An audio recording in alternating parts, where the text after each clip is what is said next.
Hello everyone, welcome to all. In this video, we are going to prove our first theorem on straight lines. इसकी statement है the slope of a non-vertical line passing through 2 points x1 y1 and x2 y2 is given by m is equal to y2 minus y1 over x2 minus x1.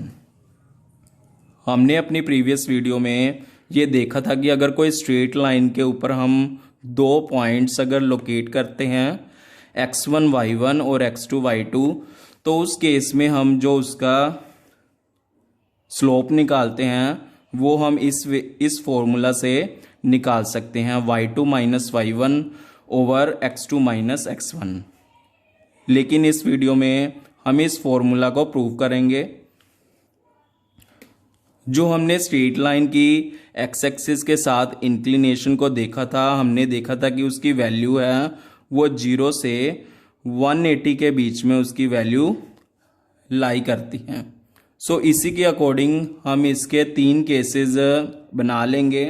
अगर हमारा जो inclination है वो 0 हो और अगर जो हमारा इंक्लिनेशन की वैल्यू है वो 0 से 90 डिग्री के बीच में लाई करे और जो हमारा थर्ड केस होगा अगर हमारा इंक्लिनेशन 90 टू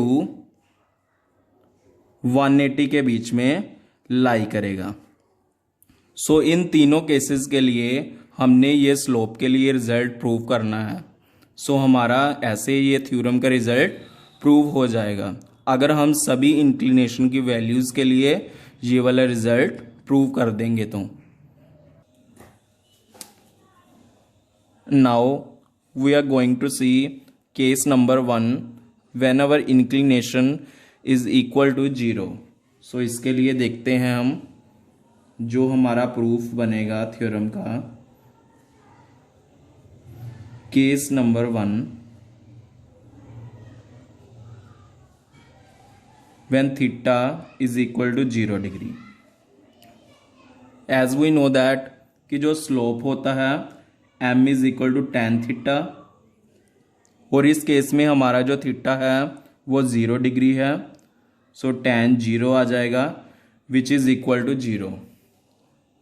अब हम देखते हैं अगर हमने y2 minus y1 over x2 minus x1 को कैलकुलेट करना हो, इस केस में जो हमारे पास थीटा इज इक्वल टू 0 है, इट मीन्स कि लाइन जो हमारे पास है वो लाइन हॉरिजॉन्टल लाइन है। इस केस में हमारे पास अगर थीटा इज इक्वल टू 0 है तो लाइन हॉरिजॉन्टल है। उसके ऊपर हमने 2 पॉइंट शो किए हैं, पॉइंट P और Q, जिसके कोऑर्डिनेट्स हैं x1 y1 और Q के हैं x2 y2। लाइन अगर हॉरिजॉन्टल है तो इसका मतलब जो y का जो हमारे पास पॉइंट है वो सेम ही है। इसका मतलब है कि हमारे पास जो y1 और y2 की वैल्यू यहाँ पर क्या होगी, सेम होगी। सो यहाँ पर न्यूमरेटर में इसकी वैल्यू 0 बन जाएगी और डिनोमिनेटर में सेम आ जाएगा। सो इसीलिए ये भी 0 बन जाएगा। अगर राइट हैंड साइड दोनों की 0 है सो इट मीन्स ये भी आपस में इक्वल होंगे, लेफ्ट साइड क्या हो जाएंगी, इक्वल हो जाएंगी। सो दैट्स वाई इस केस में जो हमारा रिजल्ट होगा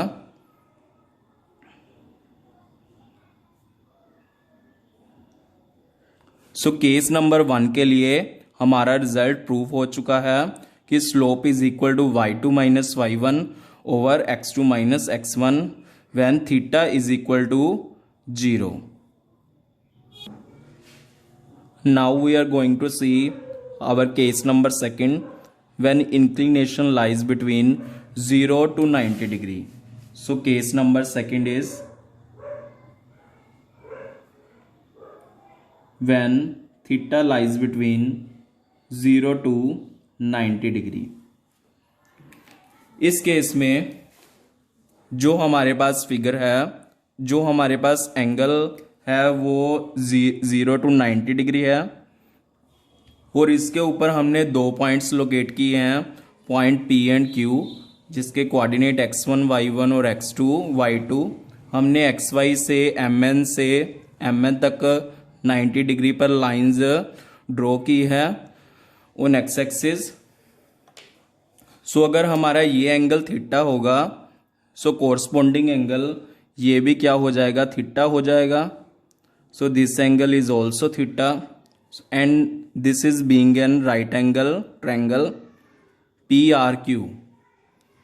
सो अगर इसमें हम tan थीटा की वैल्यू फाइंड करें यानी कि स्लोप, सो ये हमारे पास आ जाएगा परपेंडिकुलर अपॉन बेस यानी कि QR upon PR, QR upon PR। As we can see in the figure कि PR और MN दोनों आपस में इक्वल हैं। जो PR है वो MN के ही इक्वल है, सो इसको हम MN लिख सकते हैं। और जो QR है इसको हम लिख सकते हैं QN minus RN। So it will become QN minus RN। Next जो हमारे पास MN है इसको हम लिख सकते हैं ON minus OM, ON minus OM, और इनकी वैल्यू सब्स्टिट्यूट करते हैं। जो हमारे पास ON होगा वो क्या होगा, जो QN है हमारे पास वो Y2 है, और जो RN होगा वो Y1 होगा, एंड ON की वैल्यू X2 होगी and this is X1। So for the case number second we have proved our result. जो थीटा हमारे पास 0 to 90 डिग्री के बीच में था, इसके लिए भी हमने स्लोप का फॉर्मूला वो प्रूव कर दिया है। केस नंबर 1 और 2 के लिए हमने रिजल्ट प्रूव कर लिया है। अब हम देखते हैं केस नंबर 3 की ओर। केस नंबर 3 में जो हमारे पास इंक्लिनेशन है वो है 90 और 180 के बीच में। सो इसके लिए जो हमारी फिगर बनेगी सेम ही है। यहाँ पर हमारे पास पॉइंट P और Q है। हमने फिर पॉइंट P और Q से 90 डिग्री पर ऑन एक्स एक्सिस पे लाइंस ड्रॉ की हैं, यानी कि फिर से ये हमारे पास एंगल 90 डिग्री पर हो जाएंगे। जो P के कोऑर्डिनेट हैं वो x1 y1 है यहाँ पर भी, एंड Q के कोऑर्डिनेट है x2 y2। अगर हमारा ये एंगल थीटा होगा तो जो ये एंगल होगा ये होगा 180 माइनस थीटा। सो जो हमारे पास ये एंगल होगा ये होगा 180 माइनस थीटा, और जो ये वाला P एंगल है ये भी 180 माइनस थीटा हो जाएगा बिकॉज ये कॉरस्पॉन्डिंग एंगल है। सो ये एंगल भी 180 माइनस थीटा हो जाएगा। सो इस केस में अगर हमने PRQ में स्लोप निकालें तो हमारे पास आएगा tan 180 माइनस थीटा, क्योंकि यहाँ पर जो हमारा एंगल है वो 180 माइनस थीटा है। क्योंकि ये एंगल थीटा तो ये 180 माइनस थीटा होगा, and this is the corresponding angle, these are corresponding angle. So इसीलिए ये एंगल भी हमारे पास QRP एंगल भी हमारे पास क्या आ जाएगा 180 माइनस थीटा।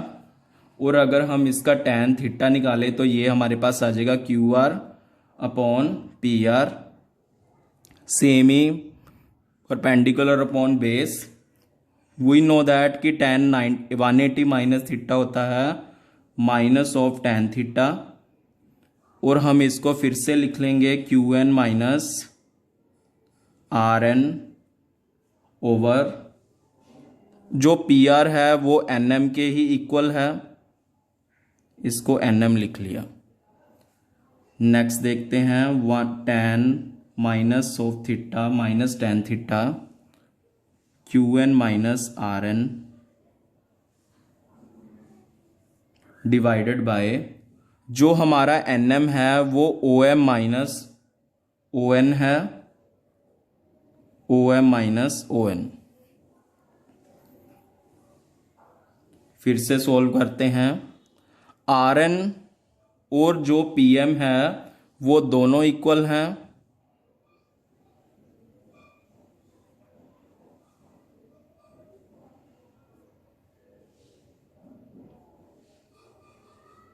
और इसको सेम लिख लेते हैं। अब हमने इसकी वैल्यूज़ को सब्स्टिट्यूट करना है।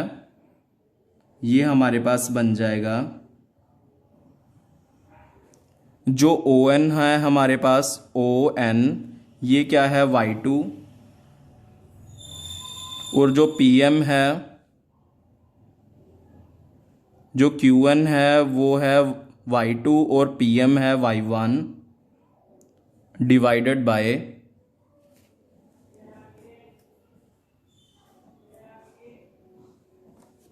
और ओ एम है हमारे पास, ओ एम की वैल्यू है y1, सॉरी ओ एम की वैल्यू है हमारे पास x1 और इसकी वैल्यू है x2, और नेगेटिव साइन को हम वहाँ पर ले जाएंगे।